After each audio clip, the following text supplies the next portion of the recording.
Temptations, சோதனைகள் நமக்கு வரும்போது பல விதங்களில் வரும்னு பார்த்தோம். நம்முடைய அடிப்படை தேவைகள், சாப்பாடு, அது முதல் சோதனை. அடுத்து வந்து இயேசு கிறிஸ்துவுக்கு ரெண்டாவது ஒரு சோதனை வந்தது, ஃபேமஸ் ஆகணும் அப்படிங்கிற சோதனை. மேலேருந்து குதி, அதை சாதனை பண்ணு, தேவதூர்கள் தூக்கும்போது காப்பாற்றும் போது உனக்கு வந்து நல்ல நேம் கிடைக்கும், புகழ் கிடைக்கும் அப்படின்னு சொல்லலாம். ஆண்டவர் வந்து அதையும் வந்து ஆண்டோடைய வசனத்தினால சொல்லி அதை சரி பண்ணி வெளியே வந்துட்டார். ஆண்டவரை பரிச்சைவால் எதிர்ப்பாகன்னு சொல்லிட்டார். மூணாவது ஒரு பெரிய ஒரு சோதனை வருது. என்னன்னா, பாடுகளே இல்லாத வாழ்க்கை வேணும். சிலுவையில போய் தான் இந்த உலகத்தை மீட்கணும்னு அவசியம் இல்லை. யாருக்கும் தெரியாம என் காலில் விழுந்துரு, உனக்கு இந்த உலகத்தை தந்துடுறேன், இந்த உலகம் என் கையில தான் இருக்குது அப்படின்னு பிசாசு சொல்றான். பைபிளும் அதற்கு ஆதாரங்களை கொடுக்குது. எப்படின்னா, ஆதாம் ஏவாள் இந்த உலகத்துல ஆண்டவருக்கு எதிராக பாவம் செய்த போது பிசாசுடைய ஆளுகைக்குள்ளாக இந்த உலகம் போயிடுச்சு.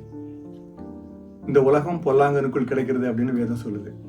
அப்ப தாங்கிட்ட இருக்கிற ஒரு விஷயத்த வந்து ஆண்டவர்கிட்ட கொடுக்குறான், நீ வச்சுக்கோ, ஆனா என்னை வணங்கு அப்படின்னு சொல்றான். இயேசு கிறிஸ்து சொல்றாரு, இவன் தேவனாய கர்த்தர் ஒருவரையே பணிந்து கொண்டு அவரையே வணங்குவாயாக அப்படின்னு சொல்றாரு. அவர் ஒருவருக்கு ஆராதனை செய்வாயாகன்னு சொல்றாரு. இந்த வசனம் உபாகமம் 6ஆம் அதிகாரத்தில் சொல்லப்பட்டிருக்கு. ஆண்டவர் வந்து இஸ்ரேல் மக்களுக்கு ஒரு அருமையான ஒரு அறிவுரை சொல்றார். நீங்க ஒரு புது நாட்டுக்கு போக போறீங்க, நீங்க கட்டாத வீட்டில் இருக்க போறீங்க, நீங்க நட்டாத செடிகள்ல இருந்து உங்களுக்கு பலன் கிடைக்க போகுது, பாலும் தேனும் ஓடுற ஒரு இடம் இருக்க போகுது. இவ்வளவு நாள் அடிமையா இருந்தீங்க, சாதாரண சாப்பாடு போதும் அப்படிங்கிற லெவலில் இருந்தீங்க, இப்போ வெளியே வரீங்க.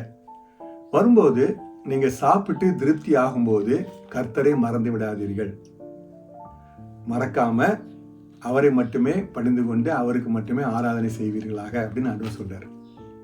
நாம நம்முடைய வாழ்க்கையில சந்தோஷமா திருப்தியா இருக்கும்போது என்னெல்லாம் பண்றோம்? நமக்கு பாடு இல்லாம ஒரு வாழ்க்கை இருக்குமான்னு பாக்குறோம். முன்னால பாடுகளோட இருந்தோம், அதை பத்தி கவலை இல்லை, இனிமே நான் அதோட பாடு இல்லாத ஒரு சந்தோஷமான வாழ்க்கை வாழ போறேன்னு நம்ம சொல்றோம். இந்த உலகத்தில் இருக்கிற ஒவ்வொரு நாளும் நமக்கு பாடுகள் உண்டுதான், கண்டிப்பா உண்டு. அதை எப்படி மேற்கொள்றோம் அப்படிங்கிறத விஷயம். இங்க ஆண்டவர் சொல்றாரு, நீங்க வந்து திருப்தியா இருக்கும்போது கடவுளை மட்டுமே பணிந்து கொள்ளுங்கள், அவருக்கு மட்டுமே ஆராதனை செய்யுங்கள், இந்த உலகத்துக்கு ஆராதனை செய்யாதீங்க, ஈஸியான வாழ்க்கைக்கு ஆராதனை பண்ணாதீங்க அப்படின்னு அவர் சொல்றாரு. நாம இந்த காலத்துல ஆராதனைங்கிற ஒரு விஷயத்துல நம்ம அடிக்கடி பார்க்கிறோம். பாடல்கள், நம்மளோட உணர்ச்சிகளை தூண்டக்கூடிய அருமையான பாடல்கள் இருக்கு. ரைட்டு, ஆண்டவரே நம்ம பாடல்கள் மூலமா ஆராதனை செய்யலாம். ஆனா வேதம் என்ன சொல்லுது தெரியுமா? உண்மையான ஆராதனை, புத்தியுள்ள ஆராதனை என்ன அப்படின்னு சொன்னா, நம்முடைய உடம்பையே ஆண்டவருக்கு பலியாக கொடுக்க வேண்டும், ஜீவ பலியாக கொடுக்க வேண்டும். ஒவ்வொரு நாளும் திரும்ப திரும்ப அடிபட்டு மிதிப்பட்டு பலியாக கொல்லப்பட்டு திரும்ப உயிரோட வரும் நம்முடைய சோதனைகள், நம்முடைய இச்சைகள் திரும்ப வரும், திரும்பவும் அதை பலியிடுறோம். ஒரு பலிபீடத்தில் கொண்டு ஒரு ஒரு உயிருள்ள ஒரு பலி பொருளை, ஒரு ஆடையோ மாடியோ கோழியோ வச்சோம் அப்படின்னு சொன்னால் அது உயிரோட இருக்கிற வரைக்கும் துள்ளி கீழே உள்ளதான் செய்யும், தப்பிக்க தான் வழி பார்க்கும். மொத்தமாக கொன்று வச்சுட்டா அது அங்கே அசையாது. ஆண்டவர் வந்து நம்ம ஒரேடியாக செத்து போய் உட்காரணும்னு அவர் சொல்லலை, ஜீவ பலியாக இருக்கணும். ஒவ்வொரு நாளும் உனக்கு இச்சைகள் வரும், சோதனைகள் வரும், அதை தாண்டியும் நீ வந்து அந்த சோதனையை மேற்கொண்டு எனக்கு உண்மையாக இருக்கணும், என்னை ஆராதிக்கணும் அப்படின்னு ஆண்டவர் சொல்கிறாரு. ஆராதனை அப்படின்னு சொல்லும்போது அது சோம்பேறிகளுடைய விஷயம் அப்படிங்கிற மாதிரி பார்வன் சொல்கிறான். நீங்கள் சோம்பேறியாக இருக்கீங்க, வேலை செய்கிறதுக்கு சோம்பல் பட்டு தான் நீங்கள் ஆராதனை பண்ண போகணும், அதனால கூட கொஞ்சம் வேலை செய்யுங்கன்னு சொல்லி அவங்கள கஷ்டப்படுத்துகிறான், நெருக்கிறான். ஆண்டவர் நம்மளை அப்படி பண்ணலை. நாம் ஃப்ரீயாக இருக்கும்போது மட்டும் இல்லை, கஷ்டப்படும் போதும் ஆண்டவர் ஆராதனை செய்யலாம்.